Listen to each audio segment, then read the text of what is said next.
Hello everyone, welcome back to another episode of Webtech Tutorial. In today's video, I'm going to guide you through an easy process on how to log into your OSAP account. OSAP, which stands for Ontario Student Assistance Program, is a financial aid program in the province of Ontario, Canada. To log into your account, go ahead and open up a preferred web browser. Into the URL box, type in www.ontario.ca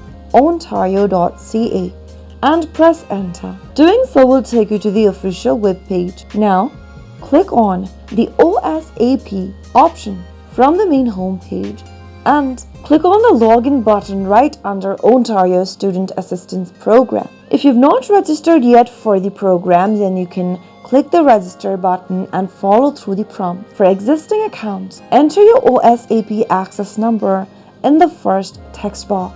On the next field, type in your correct password. If you've forgotten your access number or your password, click on the Forgot OAN or password link and follow through the prompts till the end. After filling in your details, click Login and you should be able to log into your OSAP account. That is how it can be easily done. If the video was helpful to you, go ahead and give us a thumbs up. I'll soon be back with more videos like this. Thanks for watching.